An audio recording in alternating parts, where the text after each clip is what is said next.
Bonjour chers élèves, deuxième année bac. Aujourd'hui, je vais vous présenter une vidéo concernant les réactions d'oxydoréduction. Donc en premier, on va essayer de voir la définition d'une réaction d'oxydoréduction. Une réaction d'oxydoréduction est une réaction au cours de laquelle il y a échange d'électrons entre un oxydant et un réducteur. Donc c'est une réaction d'oxydoréduction. Un oxydant est toute espèce chimique capable de capter un ou plusieurs électrons. Et un réducteur, c'est une espèce capable de céder un ou plusieurs électrons.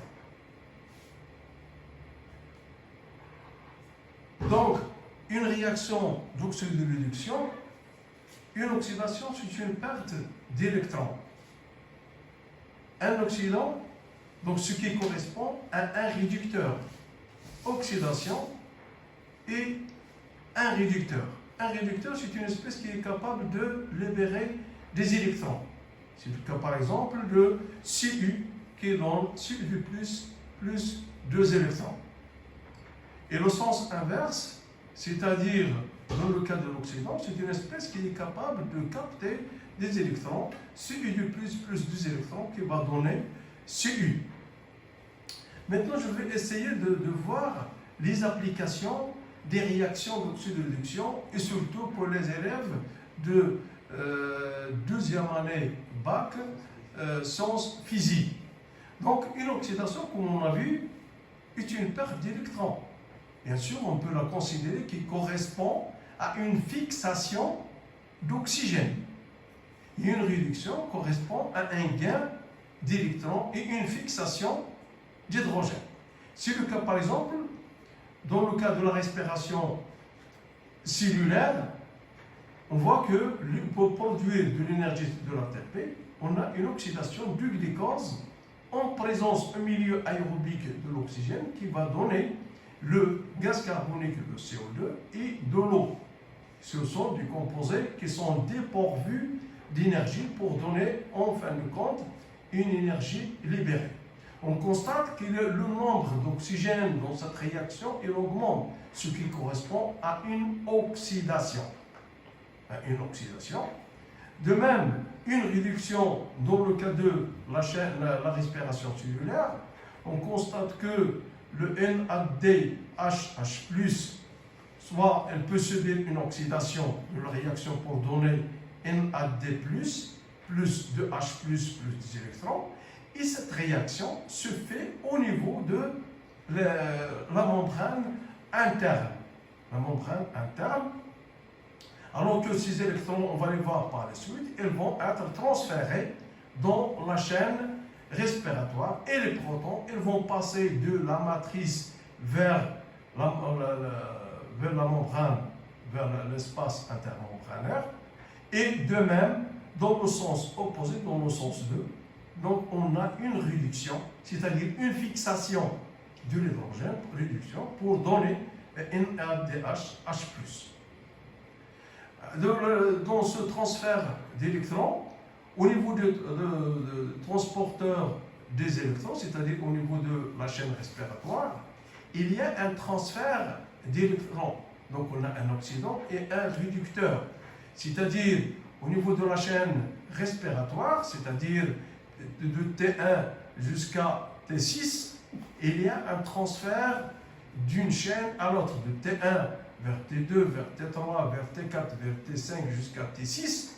Donc on a un transfert d'électrons par l'oxydation de NADH et FADH+, NADH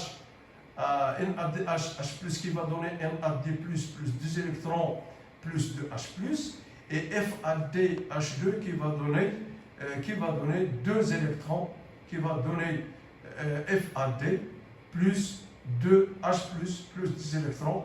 Et ces électrons, vers la fin, donc ils vont rencontrer l'oxygène où on a une réduction de l'oxygène pour donner le H2O, et qui est l'accepteur final.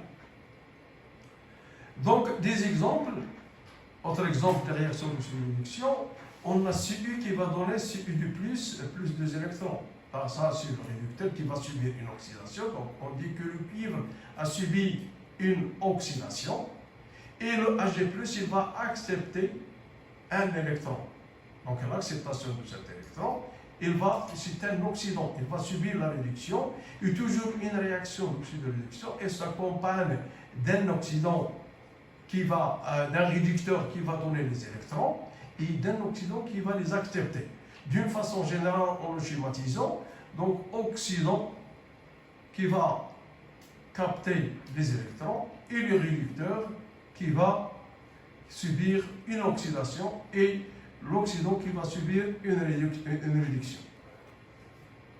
L'équation de réaction d'oxydoréduction c'est dû à la sommation de deux inéquations électroniques du couple mis en jeu. Donc on a toujours une réaction d'oxydoréduction, il faut avoir deux couples OX1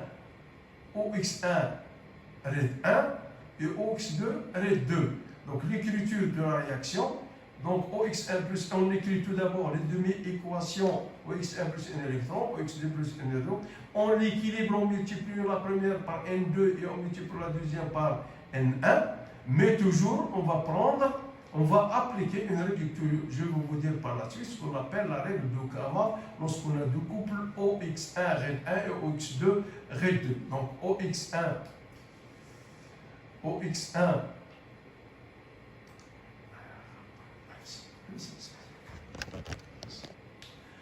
Donc, pour les couples d'oxydoréduction, on appelle un couple d'oxydoréduction est couplé d'un oxydant et d'un réducteur. Un oxydant qui va fixer les électrons et le réducteur qui va subir l'oxydation. Donc, pour savoir quel est l'oxydant et quel est le réducteur, le côté où se trouvent les électrons, l'élément est appelé oxydant, et l'autre côté, il est appelé réducteur. Sur le cas, par exemple, de Zn2+, c'est l'oxydant, et Zn réducteur. L'eau oxygénée H2O2, c'est un oxydant, et H2O, c'est un réducteur. Cu2+, Cu, et la même chose que le permanganate, MnO4-, Mn2+, la même chose l'ozone O3, c'est un oxydant, O2 c'est le réducteur, Cl-, c'est l'hypochlorite, Cl-, et Cl2. Toutes ces réactions, l'oxydant il va capter les électrons et le réducteur il va céder les électrons.